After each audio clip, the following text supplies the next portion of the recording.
So he was like, yeah, sure, send them to me. I sent them to him, and he read them, and he phoned me and he said, I'm publishing. And I'm like, no, but wait a minute, I was just writing that for myself. What do you mean you're publishing? And he was like, they're great, I'm publishing this weekend.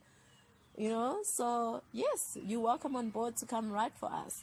So that's how I started writing part-time as a part-time journalist. But I used to write about like real issues. I love the interviewing thing. So I used to write about real issues that were happening with the so-called celebrities that we see on the streets, so your muso. I wanted to know, like, do you really own that car? Do you really own that house? Like, what is the real deal? Like, I wanted to know behind the poster, not just the poster. So that's how I had this column called The Real Makoya. I am the first person to come up with that term, by the way. The Real Makoya. So that's how I started The Real Makoya. I said, I want to know behind these celebrities, what is the real deal, So I interviewed all sorts of celebrities, from your actors, presenters, to your musicians, to your artists. And then later on, in my production career, I got brave, and I was like, I now want to write a book. So I did writing courses through UCT. I did my short story. It did really well because I actually wrote my first book in primary school. And it was my English teacher who said to me, you've got to write your story and get it published. And so I did my short story through UCT about identity, about belonging, about being born in exile and coming back home, etc., etc. And my lecturer was like, you've got to write a book, like a book. This can't be a short story. So just before I had made my mind up about writing, I had written for Melinda Ferguson for True Love magazine. But I was writing, I'm very much a nonfiction writer.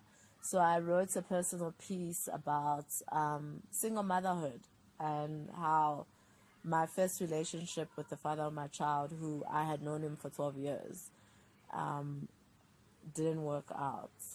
And so I wrote that piece. It was called Eye Opener, which she absolutely loved. It was published. But my biggest aha moment came when I was pregnant with my second born son, and everybody was like, you should produce now. You're so great at what you do. You should have a company. You should da da da da da. And then I was like, no, actually, what I've always loved is writing. That is my gift. Since I could write when I was young, I used to write letters. Especially for my mom and my dad, because my mom had only finished schooling up to grade 7. So she wasn't, highly educated like my dad. So she would ask me, and my dad wasn't very present at home because he used to work a lot, etc. And she would ask me to write letters to my dad, expressing how she felt. He came home late last night, so she wanted to give him a piece of her mind through these letters. So I really loved writing from a very young age. So, and that is the voice that spoke to me 3 years ago. I said, no, you know what, Thandi, writing is something that you've always wanted to do, but maybe because of a lack of mentorship and coaching, because when you work on productions, you never see the writers. So you don't know that there's this writing world. They're like ghost writers, because by the time you go into production, the scripts are ready and we're already casting, and we're just issuing out scripts to the actors and the crew and we are shooting and we are making it happen. So you never see that world, because writers really, they actually work from home, because they can't write in an office space. So that's how 3 years ago I met Desiree McGrath, who is the MD of Bomb Productions, and I went in for an interview for a position of a production manager. But I was very brave when I went in, because my firstborn son, was just about starting grade 1, and my second one was 2 months old. There again, there happens that transition. And I said, no, I know I was sent here because it was a job I didn't even apply for. I was sent here for a production manager position, but actually that is not where my calling is. As I'm great at it, I'm great at it, I think, because of my character. I'm great at organizing, etc., etc. But my calling is to write, is to tell stories. So thanks for, inviting me to come and interview for the position, but I'm not interested in the crazy long hours. I've been going as a mom. I'm a single mom, so as a mom to 2 boys now, I can't do those crazy hours. And I want to do what I really love, which is writing. And she was like, okay, well, then I'm going to open up a position for you. And she opened up a position for me to be a story coordinator for their new show at the time, which was The Road. So that's how she opened the position for me. The hours were regular, no weekends, working 8 to 5. And I was getting experience in story.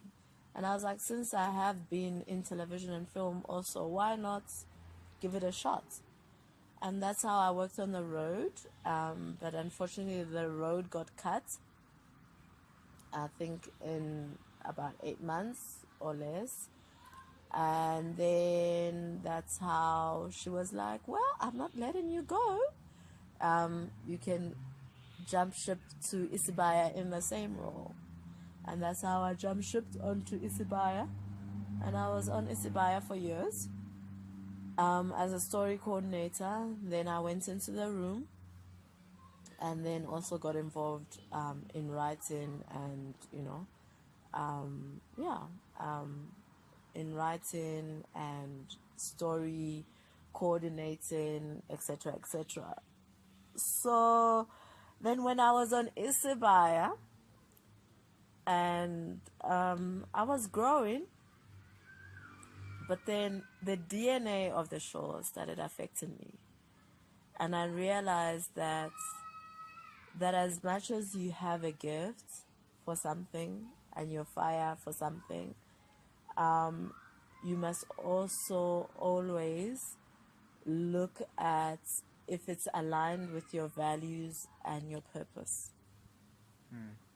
So purpose became a big thing towards the time I was about to resign and leave Isibaya. So I started thinking, that, like, I love writing. Yes, I'm a writer. But I don't know if the DNA of the show and I, and just my spiritual journey, because the DNA of the show, yes, it's definitely about taxi violence, educating people about the what happens in the taxi industry, but then also there's the African occults, there's the witchcraft. So that wasn't sitting well with me anymore, and I needed to come out of it. I even went for counseling with my pastor. And my pastor said well, as long as you are not doing it, you are not doing it, there's nothing wrong with educating people. But then it went back to, with educating people, there are still people who are ignorant. And there are still people who are caught up in those ways that television is so powerful that not everybody is going to see that that is wrong and that is right, even though you try and show them in 30 minutes, you know? So it just wasn't sitting well completely with me. There were many factors, and I decided that it was time to leave and do what God was really calling me to do, which I felt at the time is to inspire and motivate others through my words, and not just writing, but also speaking and education. Yeah. Okay. Wow. Yeah. Well, Thandiwe, I really do appreciate all that you shared. You know, I can see you've got even a bit of a sigh of relief on your side. You know, it's not always the easiest to go back on your journey, but I think when you do, you have a big sense of, upliftment and relief. You know, so. Yeah. More than anything, more than what I've learned, I just want to thank you for Yeah. that. No, thank you so much. Thank you.